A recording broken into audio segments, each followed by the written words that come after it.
Taste the Daily. Allrounder சாம் கரனை 2 கோடியே 40 லட்சம் ரூபாய்க்கு ஏலம் எடுத்தது சென்னை சூப்பர் கிங்ஸ் அணி. தமிழகத்தைச் சேர்ந்த வாஷிங்டன் சுந்தரை 3 கோடியே 20 லட்சம் ரூபாய்க்கு குஜராத் டைட்டன்ஸ் அணி வாங்கியது. குணால் பாண்டியாவை 5.25 கோடி ரூபாய்க்கு RCBயும், நிதிஷ் ராணாவை 4 கோடியே 20 லட்சம் ரூபாய்க்கு ராஜஸ்தான் அணியும் வாங்கியது. தென்னாப்பிரிக்க வீரர் டூப்ளசிஸை 2 கோடி ரூபாய்க்கு ஏலம் எடுத்தது டெல்லி அணி.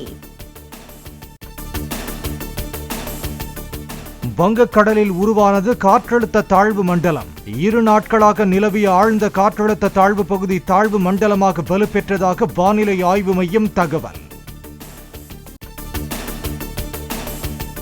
வங்கக்கடலில் நிலவும் காற்றழுத்த தாழ்வு மண்டலம் அடுத்த 24 மணி நேரத்திற்குள் ஆழ்ந்த காற்றழுத்த தாழ்வு மண்டலமாக வலுப்பெற வாய்ப்பு. தமிழ்நாடு, இலங்கை கடலோர பகுதிகளை நெருங்கக்கூடும் என்றும் வானிலை மையம் கணிப்பு. தமிழகம், புதுச்சேரியில் உள்ள 9 துறைமுகங்களில் 1ஆம் எண் புயல் எச்சரிக்கை கூண்டு ஏற்றம். வங்கக்கடலில் காற்றழுத்த தாழ்வு மண்டலம் நிலவுவதை ஒட்டி எச்சரிக்கை.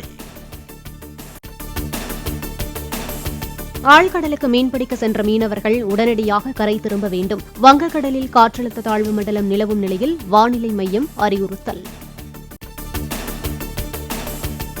நாகையில் இருந்து தென்கிழக்கே 810 கிலோமீட்டர் தொலைவில் நிலை கொண்டுள்ள காற்றழுத்த தாழ்வு மண்டலம் ஆழ்ந்த காற்றழுத்த தாழ்வு மண்டலமாக வலுப்பெற்ற பின் வட தமிழக கடலோர பகுதியை நோக்கி நகரக்கூடும் என வானிலை மையம் கணிப்பு. பெருமழையையும் எதிர்கொள்ள தமிழக அரசு தயாராக உள்ளது. வங்கக்கடலில் காற்றழுத்த தாழ்வு மண்டலம் நிலை கொண்டுள்ள நிலையில் முதலமைச்சர் மு.க.ஸ்டாலின் பேட்டி. அதுக்கான ஏற்பாடெல்லாம் முறைப்படி நடந்துகிட்டு இருக்கு, ஒன்றும் பிரச்சனை இல்லை. கலெக்டர்கிட்ட அங்கே இருக்கிற ஆஃபீஸர்கிட்ட தான் சொல்லியிருக்கோம்.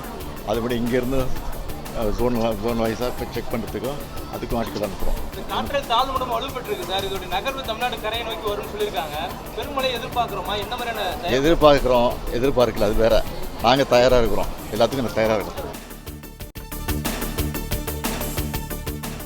ஆதானி விவகாரம் குறித்து சம்பந்தப்பட்ட அமைச்சர் செந்தில் பாலாஜியே விளக்கமளித்து விட்டார். பாமக நிறுவனர் ராமதாசுக்கு வேறு வேலை இல்லை என்பதால் தினசரி அறிக்கை வெளியிடுவதாகவும் முதலமைச்சர் பதிலடி. அவருக்கு வேற வேலை இல்லை, அதனால டெய்லி ஒரு அறிக்கை கொடுத்துட்டு இருப்பாரு. அதுக்கெல்லாம் பதில் சொல்ல அவசியமே இல்லை. ஓகே. டிசம்பர் 9ஆம் தேதி கூடுகிறது தமிழக சட்டப்பேரவை. அவை நிகழ்வுகளை முழுமையாக நேரலை செய்வது குறித்து நடவடிக்கை எடுக்கப்படும் என சபாநாயகர் அப்பாவு விளக்கம். ஆதானி விவகாரத்தில் ராமதாசின் குற்றச்சாட்டுக்கு முறையாக பதிலளிக்கவில்லை என முதலமைச்சருக்கு அன்புமணி கண்டனம். கேள்வி எழுப்புவது எதிர்க்கட்சிகளின் உரிமை, பதிலளிப்பது முதல்வரின் கடமை என்றும் பேட்டி. எங்கள் ஐயா அவர்கள் என்ன கேள்வி கேட்டார், அதில் என்ன தவறு? கௌதம் அதானியை உங்கள் இல்லத்தில் எதற்கு நீங்கள் ரகசியமாக சந்தித்தீர்கள் என்று கேட்டார். இது என்ன தப்பு இருக்கிறது? எதிர்க்கட்சிகள் கேள்வி கேட்பது எங்களுடைய உரிமை, பதவியில் இருப்பவர்கள் பதில் சொல்வது உங்களுடைய கடமை. அதை விட்டுவிட்டு எங்கள் மருத்துவர் ஐயா அவர்களை அசிங்கப்படுத்தி அவமானப்படுத்தி இருக்கின்றார். பாமக நிறுவனர் ராமதாசின் கேள்விக்கு தரக்குறைவான முறையில் முதலமைச்சர் மு.க.ஸ்டாலின் பதிலளித்திருப்பதாக அண்ணாமலை கண்டனம். உண்மையை எதிர்கொள்ள இயலாமல் முற்றிலும் ஏற்கத்தகாத முறையில் பதிலளித்திருப்பது முதலமைச்சரின் இயலாமையை தான் காட்டுவதாக விமர்சனம்.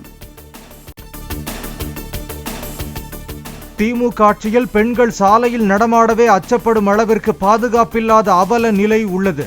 பெண்களுக்கு எதிரான வன்முறைகளை தடுக்க தீர்க்கமான நடவடிக்கைகளை எடுக்க வேண்டும் என்று எதிர்க்கட்சி தலைவர் எடப்பாடி பழனிசாமி வலியுறுத்தல். எதிர்க்கட்சி எம்பிக்களின் அமளியால் நாடாளுமன்றத்தின் 2 அவைகளும் புதன்கிழமை காலை வரை ஒத்திவைப்பு. மணிப்பூர் பிரச்சினை, அதானி விவகாரம் குறித்து விவாதிக்க கோரி எதிர்க்கட்சிகளின் தொடர் கூச்சலால் நடவடிக்கை. அனைத்து விவகாரங்களிலும் ஆரோக்கியமான விவாதங்களை எதிர்க்கட்சியினரிடம் எதிர்பார்க்கிறேன். இடையூறு ஏற்படுத்தி நாடாளுமன்றத்தை தங்கள் கட்டுப்பாட்டுக்குள் கொண்டுவர சிலர் முயற்சிப்பதாக பிரதமர் மோடி குற்றச்சாட்டு.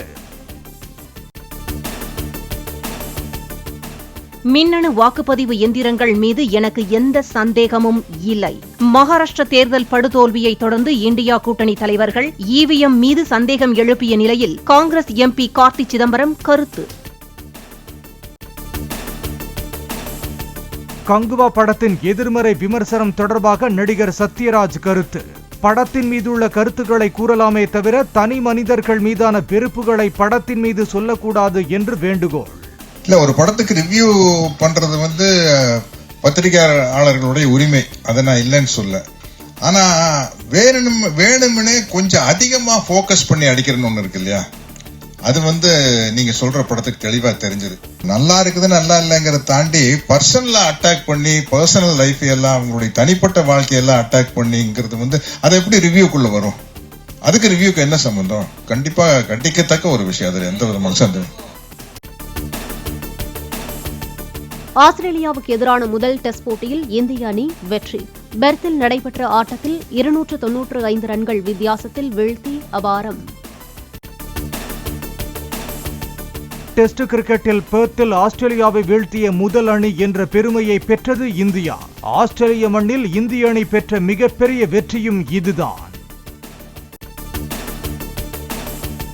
ஆஸ்திரேலியாவுக்கு எதிராக சிறப்பாக பந்து வீசிய இந்திய அணி கேப்டன் பும்ராவுக்கு ஆட்ட நாயகன் விருது. முதல் போட்டியில் 8 விக்கெட்டுகளை வீழ்த்தி வெற்றிக்கு வித்திட்டார். ஆஸ்திரேலிய அணிக்கு எதிராக சதமடித்த இந்திய வீரர் விராட் கோலியை பாராட்டிய பயிற்சியாளர் கௌதம் கம்பீர். போட்டிக்கு பிறகு டிரெஸ்ஸிங் ரூம் சென்றவரை கட்டி அணைத்து பாராட்டு.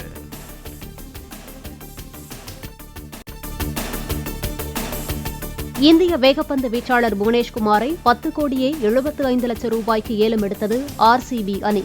தீபக் சாகரை 9 கோடியே 25 லட்சம் ரூபாய்க்கு மும்பை அணியும், ஆகாஷ் தீப்பை 8 கோடி ரூபாய்க்கு லக்னோ அணியும் வாங்கியது.